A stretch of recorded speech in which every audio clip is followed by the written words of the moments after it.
Muy bien, y tal como lo habíamos anunciado los titulares, estamos con la doctora Carolina Martínez. Ella es geógrafa, doctora en Geografía de la Universidad de Barcelona, experta en evolución costera, riesgos y geomorfología dinámica de la costa. Carolina, bienvenida. Gracias por acompañarnos hoy día. Muchas gracias, encantada de estar acá. Bueno, tenemos muchas preguntas junto a Catalina Bienvenida. respecto a su quehacer, que es muy importante el trabajo que usted está realizando, ya lo vamos a ir desarrollando, pero primero que todo, geomorfología dinámica de la costa. ¿De qué se trata esto? Cuéntenos un poquito más. Bueno, es algo muy relevante, sobre todo para la planificación territorial, la planificación física de la costa, el manejo costero en general, porque es una disciplina científica, parte de la geografía física, que trabaja sobre los cambios de las geoformas costeras, es decir, cómo cambia en el tiempo, producto de factores naturales o antrópicos, los campos dunares, las playas. De alguna manera la geomorfología evolutiva nos da luces sobre las tendencias y los tipos de cambios que afectan a las playas o a los campos dunares, que son formas que vemos siempre en la costa y que vienen modificados por las mareas, el oleaje, el transporte de sedimento, la relación con las cuencas, que son los que proveen sedimentos para que estas formas se construyan. En algo muy simple, ya sabemos que las playas resultan de la interacción entre olas y sedimentos, pero los sedimentos tienen que aportarlos los ríos y las olas vienen también incubados en mar adentro por sistemas de interacción oleaje mar y atmósfera. Entonces son procesos que tienen unas tasas de cambio que no siempre las conocemos bien. La playa, por ejemplo, va cambiando con ciclos diarios del viento. También cambia estacionalmente de acuerdo a la proveniencia de las arenas aportadas por los ríos, pero también cambia dramáticamente cuando asentamos actividades económicas que son disfuncionales a la fragilidad. Entonces estos ecosistemas costeros que cambian con el tiempo a partir de procesos litorales o grandes terremotos que cambian también verticalmente la posición de la costa, alzamiento o subsidencia, que tenemos mucho en Chile, van dando otros rasgos a la costa que tiene también una relación con la forma en la cual usamos esa costa. Por eso es muy importante saber que estos ecosistemas costeros, estas geoformas costeras, resisten muy bien, por ejemplo, cambios de origen natural, pero no resisten también actividad antrópica disfuncional. Y eso es lo que provee la geomorfología evolutiva, evidencia científica sobre los tipos de cambio de estas geoformas para ser aplicados a gestión integrada de la costa, que es algo que no tenemos en el país, planificación territorial para armonizar los usos de suelo y también los tipos de formas de ocupación, de tal manera de que estos ecosistemas queden conservados y protegidos para que estén disponibles para adaptación al cambio climático y proveer también servicios ecosistémicos de alta valoración económica, pero también porque son ecosistemas que durante miles de años han sido soporte de grandes civilizaciones. A veces nos olvidamos de eso y nuestras geoformas o nuestros ecosistemas marinos costeros entran en una etapa de degradación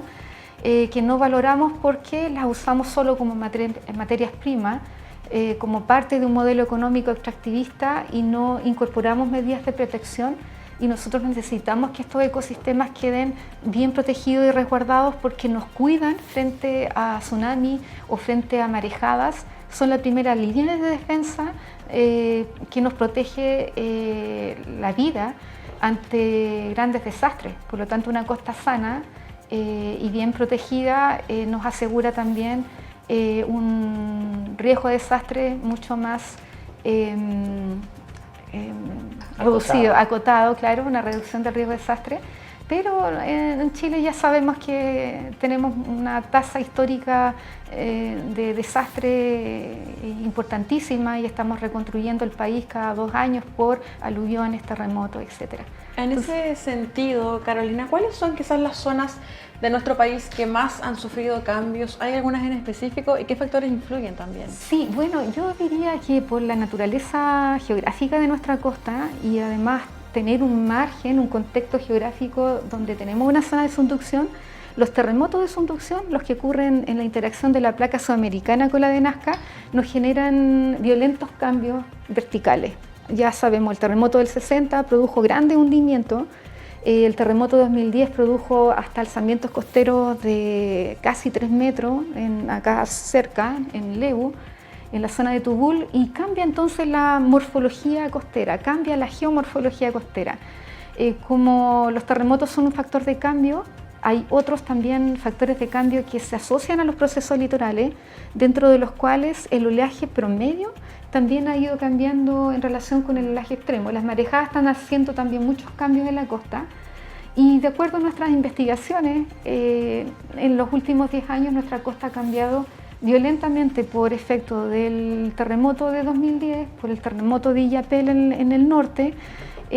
por efecto de la alteración de las cuencas hidrográficas, demasiados embalses, muchos intereses económicos, actividades económicas que requieren agua, se altera también los acuíferos, se altera también el drenaje superficial. Eso, acompañado también de procesos de sequías extensos, nos va cambiando también la naturaleza de la playa. Y yo diría que las playas la costa en general que cambia más es donde se ubican las áreas metropolitanas, los sectores más urbanizados del país, principalmente la zona de Valparaíso, la zona de Concepción. Eso no quiere decir que otras ciudades intermedias u otros conglomerados urbanos no estén cambiando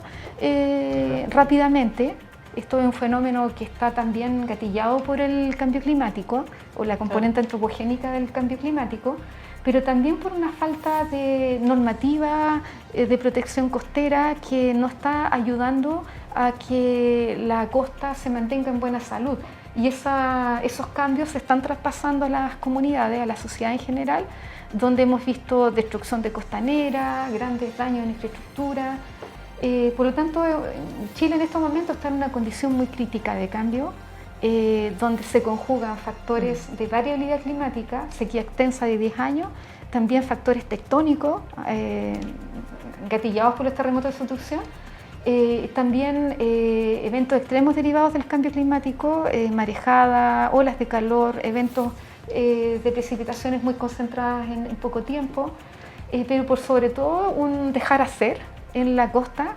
que debido a una falta de política pública en protección costera. Yo diría que esa es una causa de fondo crónica que se ha venido incubando durante por lo menos las últimas 4 o 5 décadas, donde comenzamos a ver estos procesos de urbanización en torno a estos ejes costeros que nos han ido transformando en una ciudad, en una costa muy entropizada, cuyas formas de ocupación necesitan ahora ser replanteadas, reguladas, para que estos ecosistemas y estas geoformas costeras queden disponibles para las siguientes generaciones. Hay un daño que es evidente, ¿no? En muchas zonas costeras, y usted con más de 15 años de experiencia en este trabajo lo puede evidenciar y detallar mucho mejor que nosotros, pero hay una lógica que ha ocurrido con el tema de la sequía, por ejemplo, se secan los cauces y la gente sin planificación alguna, sin modelos, sin regulación, empiezan a construir, que pasa también en la región de la Araucanía, no solamente en la zona costera, en las zonas volcánicas, etcétera. Lo hemos conversado con el doctor Fernando Peña también, experto en planificación territorial, y ahí se provoca también un doble riesgo en este sentido, porque luego cambian las condiciones climáticas, vuelve el agua y se producen ahí tremendos perjuicios a las personas, al daño, y me imagino que también a la morfología de la costa, ¿no? Sí, claro, la costa tiene una dependencia con la dinámica de las cuencas, es algo muy simple. Si no llega arena del río, ya sea una cuenca andina, un río andino o una cuenca costera, una quebrada local que muchas veces puede ser intermitente pero que se activa en invierno, esas son dos arterias o venas que tiene la costa que proveen caudal, sedimentos y nutrientes para que los ecosistemas en las desembocaduras puedan desarrollarse de manera saludable o como así lo ha ido evidenciando la literatura científica. Además, los ríos descargan sedimento a través de las plumas de los ríos, es común ver eso en invierno, y esos sedimentos son redistribuidos por las corrientes litorales para que les lleguen a playas a grandes distancias de esas fuentes sedimentarias. Por lo tanto, la costa chilena está articulada transversalmente a través del drenaje, a través de estas cuencas hidrográficas. Entonces todo lo que nosotros hagamos de modificación de la cuenca hidrográfica, ya sea en las nacientes, en la zona de los glaciares, o a lo largo del Valle Central, donde se concentra la mayor cantidad de actividades económicas, agricultura extensiva, etcétera. Todo eso le afecta a la desembocadura y a la costa, porque necesitamos que ese caudal llegue al mar. Y que los ríos desemboquen en el mar, es decir, las aguas no se pierdan en este caso en el mar, como en el camino, como se ha sugerido a través de esta idea poco sustentable de carreteras hídricas. Entonces también hay una dependencia de los terremotos de subducción, porque todo el tiempo ciertos sectores de la costa están alzándose o hundiéndose de manera silenciosa, por así decirlo, a lo largo de etapas que en literatura científica denominamos ciclos sísmicos. Entonces hay grandes terremotos que tienen una tasa de recurrencia de 300 años, como el terremoto del 60, otros de 100 años, otros de 80 años. A mayor tiempo la magnitud del terremoto es mayor y por lo tanto deberíamos esperar cambios morfológicos en la costa de varios metros, como así lo han demostrado terremotos superiores a 8, considerando quizá el comportamiento histórico de estos fenómenos. Entonces la costa depende de la interacción de la cuenca, del contexto tectónico con los terremotos de subducción y de los procesos litorales, el cómo cambia el oleaje promedio de 10 años versus el oleaje extremo, que explica la tremenda incidencia y el potencial de daño que tienen las marejadas hoy en día, donde la altura significativa de la ola pueden llegar hasta 11 metros de acuerdo al evento de 2015. Claro, ahí la importancia de la planificación territorial, doctora, también razón por la que llegó hasta la región de la Araucanía para participar de la celebración de los 26 años del Laboratorio de Planificación Territorial de la Universidad Católica de Temuco. ¿Cuál cree usted que ha sido la contribución que ha entregado este laboratorio a nivel país? Bueno, ha sido una gran experiencia participar de este seminario organizado por el laboratorio en sus 26 años. Este laboratorio, ya sabemos, ha tenido una incidencia profunda en la formación de capital humano avanzado, pero también en la formación de capacidades profesionales que hoy en día tienen estos profesionales distribuidos en muchos lugares de la región y del país. Y ha ido generando también una evidencia científica notable en la toma de decisiones. Y yo destacaría ese rol, no solamente en la formación de capacidades profesionales y también en la formación de capital humano avanzado, como es el magíster, que tiene ya muchos años, y un doctorado que también ahí a pulso del doctor Peña ha ido también acreditándose. Yo destacaría la tremenda motivación que tienen los profesionales que se forman en este laboratorio en su responsabilidad social y en impactar también a través de la toma de decisiones y especialmente la planificación del territorio en la vida de las personas. Y eso produce también una tremenda sinergia con los objetivos de desarrollo sostenible que a nivel mundial Chile también ha ido comprometiendo. También otras políticas internacionales como el marco de acción de Sendai, elevar la resiliencia comunitaria y la resiliencia urbana de las comunidades es vital para no tener que seguir lamentando grandes desastres. Y en eso el laboratorio ha sido un tremendo motor de cambio hacia la sustentabilidad en estos 26 años que lleva en desarrollo. Claro, se ha ido convirtiendo también en un referente a nivel regional, a nivel país, en temáticas geográficas, ambientales y territoriales, evidentemente, y bueno, se da cuenta del trabajo que se ha ido desarrollando en varios ámbitos, en un entorno además, doctora, que se ha ido complejizando con el tiempo. Sí, un entorno que cada vez los territorios están más complejos, porque el paradigma de la sustentabilidad está puesta a prueba. Estamos hablando de una crisis climática, es una crisis también hídrica, es una crisis por la protección de la naturaleza en nuestros entornos vitales, que también necesitamos tener en buen grado de salud, porque son ecosistemas que nos restauran emocionalmente cuando hay desastre, donde encontramos agua, especialmente esta región. Es una región de muchos humedales, pero también de mucho patrimonio natural y cultural, pensando también en la herencia que han dejado los pueblos originarios. Y también un reservorio de la biosfera y de la naturaleza, porque conecta también una costa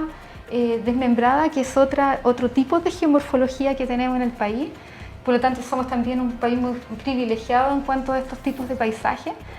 pero la región tiene todo este potencial natural y cultural que necesita ser protegido. Y ahí entonces el laboratorio de planificación ha ido incubando también esta responsabilidad social y esta idea de protección de la naturaleza que hoy en día nos está costando tanto, costos económicos, pero también costos en el desarrollo armónico del ser humano, donde el mundo está tratando de llevar nuevos modelos económicos centrados en el bienestar social y en la sustentabilidad. Por lo tanto, este tipo de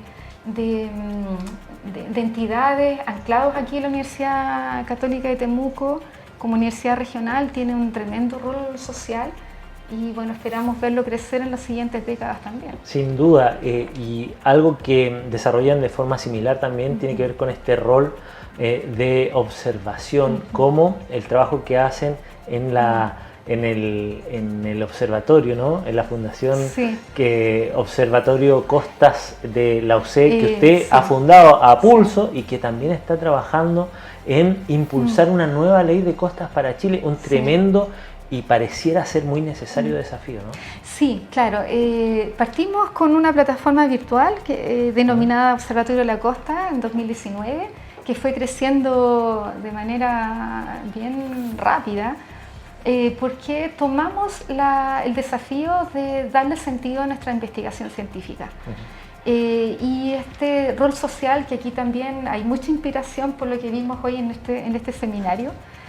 también incubó mucha masa crítica y también muchas profesionales que hoy en día recuerdan con mucho cariño cómo fueron los primeros años del laboratorio y espíritu que ha ido conservándose a lo largo de estos 26 años. Entonces, también en otras regiones, en nuestro caso, en la Universidad Católica en Santiago, nos inyectamos, digamos, de este espíritu de darle sentido a nuestra ciencia y vincular este conocimiento científico con los problemas reales de la sociedad, que son muchos, especialmente en temáticas costeras, porque la zona costera hoy en día es una zona que aglomera muchos intereses que deben ser consensuados. Por eso la gestión integrada de áreas costeras es algo que relevamos desde nuestra fundación, y a la vez también fuimos integrando sentires, saberes, percepciones de comunidades a lo largo de distintos lugares de la costa. O sea, nuestro observatorio está también anclado en 6 núcleos territoriales con los cuales nosotros hemos ido construyendo confianzas y también hemos ido transitando conocimiento científico para objetivos de protección costera. Eso es lo que denominamos transdisciplina, y luego de 4 años nuestro rector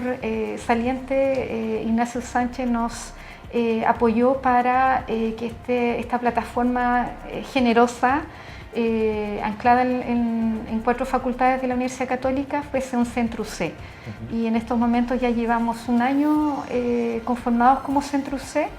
y somos el primer centro de la Universidad Católica que va a trabajar en transdisciplina, es decir, conectando la ciencia con los territorios a través de estos lazos de confianza para poder integrar saberes locales como parte de nuestro conocimiento científico. Es decir, es una relación mucho más transversal. Y también nuestra misión es generar incidencia en políticas públicas que promuevan la transformación sostenible de la costa,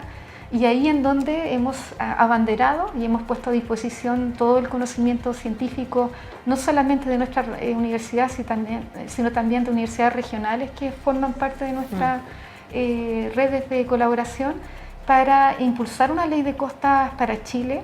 llenando un vacío normativo que tenemos en Chile que tiene más de 150 años. Es decir, Chile desactualizado totalmente respecto a la realidad. No tiene ley de costa, no tiene una ley orgánica en protección costera, solo tenemos una política del año 94 que le denomina a la costa un borde. Y hemos sido muy enfáticos para indicar que Chile no es un borde costero, sino una zona de ancho variable, donde las regiones del país tienen que contribuir a la descentralización, pero las universidades regionales tienen que contribuir al deslinde y al conocimiento de esta zona costera, relevando la génesis o los procesos evolutivos de la geomorfología costera, pero también el uso ancestral. Y eso se está discutiendo actualmente en el Congreso. Nos hemos encontrado, por supuesto, con múltiples barreras. En estos momentos se discute en el Parlamento una ley de administración del borde costero y concesiones marítimas, propuestas y modelos que son del siglo XIX, que ya ha sido también consensuado, que es una propuesta que no da el ancho, pero durante los últimos 10 años se ha discutido esa propuesta para Chile. Y por lo tanto es una propuesta que se contrapone a la ley de costa, que tiene unos principios de sustentabilidad muy claros y sobre todo se centra en el principio de la reducción del riesgo de desastre y en la gestión integrada de la zona costera, más que seguir optando por un extractivismo extremo, desbordado, que nos está generando una tremenda pérdida de ecosistemas que están resintiendo el desarrollo económico local y también el buen vivir de muchas comunidades que están tratando de proteger de manera muy dificultosa algo que le corresponde al Estado. Un rol clave en este sentido también es el rol formativo que tienen, ¿no? En este caso Centro UC, el Laboratorio de Planificación Territorial, pero cuando uno habla de esta nueva ley, el de las costas, del borde costero para Chile, es especialmente llamativo considerando que Chile tiene más de 4.000, corríjame por favor, doctora, sí. Más de 4.000 kilómetros de sí. costa, y es decisivo, es definitorio, es esto para lo que somos como país, ¿no? Sí. Pareciera ser que pudiera ser un tema mucho más relevante, mucho más protagonista, mucho más troncal a la hora de tomar decisiones, como usted dice, que vayan más allá del extractivismo y que tengan que ver con esta sustentabilidad, con este manejo de un ecosistema. Nos ha dicho el mismo doctor Peña en otras ocasiones, no existe planificación territorial más allá de un porcentaje muy menor a nivel nacional, sí. Y las costas no están exentos de esta temática. Sí, y justamente la ley de costas promueve una planificación territorial, un ordenamiento territorial basado en la gestión integrada de áreas costeras, pero también en el reconocimiento de un dominio público que no está declarado. Como sí lo declaran en otros países desarrollados que son miembros de la OCDE, que tanto a Chile le gusta compararse. Entonces claro. Debemos tomar los mejores ejemplos de modelos de gobernanza exitosos y de leyes comparadas que ya hemos hecho ese trabajo. Los 3 primeros años de vida del observatorio se dedicó a eso, a ver cómo lo han hecho otros países, experiencias buenas y experiencias malas. Sabemos que la ley de costas en California ha sido un modelo positivo, la ley de Sudáfrica, Cuba también el año pasado declaró su ley de costa, Nueva Zelanda y Australia también tienen otros modelos muy ejemplares, pero Chile no ha reconocido, digamos, este dominio público. Las playas, los humedales se venden, digamos, por separado porque claro. Son efectos de relleno, de extracción de arena. No hay una visión integrada, un enfoque holístico que tome a la costa como parte de estas interacciones que recién hablábamos, en su dependencia con las cuencas, en su dependencia con el océano costero, y actividades especialmente humanas que se pueden ordenar, se pueden consensuar en torno a diálogos y procesos participativos que también han estado fuera dentro de esta brecha normativa. Lamentablemente Chile se regula a través de un reglamento de concesiones de los años 60. Los ministerios que les compete la administración del borde costero son más bien Ministerio de Economía, Ministerio de Defensa, Ministerio de Bienes Nacionales, ministerios que no tienen un rol en el ordenamiento territorial tan claro como sí podrían ser otros ministerios. Y esta administración y estas funciones de gran cantidad de ministerios tienen que ser armonizadas, tienen que ser coherentes para promover la gestión integrada de las costeras, y es algo que no tenemos y es lo que está impulsando nuestra ley de costas. Pero las decisiones que se tomen ahora, en las siguientes semanas en el Senado, van a ser claves, porque nosotros no podemos quedarnos en Chile con una ley de concesiones, claro, para seguir degradando más lo poco que va quedando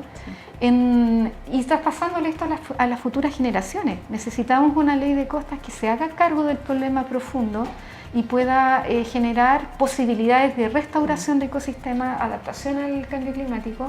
y, por sobre todo, proteger la vida humana ante grandes desastres, porque sabemos que vamos a seguir teniendo terremotos, sabemos que vamos a seguir lidiando con los aluviones, con las crecidas de ríos, y eso el Estado tiene que tomar su rol garante en proteger la vida de los ciudadanos y sobre todo cumplir con los convenios internacionales con los cuales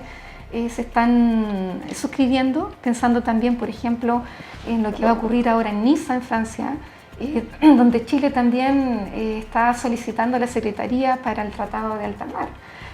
la protección de la biodiversidad, el BBNJ. Entonces, Chile está tomando liderazgos en protección de ecosistemas, especialmente el océano, pero el océano costero... Parte por casa, el liderazgo debería partir por casa. Exactamente, tenemos que partir por casa, y no lo estamos haciendo. Claro. Doctora, aprovechando que estamos hablando un poquito de las problemáticas de la zona costera, no puedo no preguntarle por lo que ocurrió el año pasado, por ejemplo, en Viña del Mar, en estos edificios, los socavones que se registraron, que generaron evidentemente bastante preocupación y es hoy día una amenaza latente para los edificios de esta ciudad costera. ¿Esto da cuenta quizás de una urbanización un poco acelerada o falta de ordenamiento territorial? Sí, es una urbanización extrema, desbordada, que no ha tenido ningún freno, ni siquiera considerando los instrumentos de planificación territorial, y ahí le encuentro total sentido también al doctor Peña, porque si los instrumentos de planificación territorial, los planes reguladores, se actualizan cada 17, 20 años, y los procesos territoriales van mucho más rápido, las dinámicas urbanas van mucho más rápido,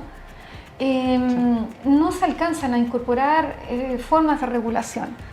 De tal manera de tener el dejar hacer,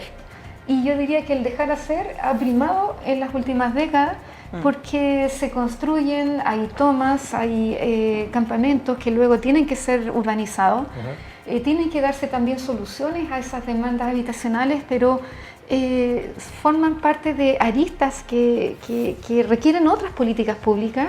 Y dentro de lo que nos convoca aquí la gestión integrada de áreas costeras, lo que se requiere especialmente es, sobre la base del reconocimiento del dominio público, los bienes comunes que tenemos ahí como compromiso de protección, necesitamos armonizar esos usos de suelo de tal manera que no generemos esta urbanización extrema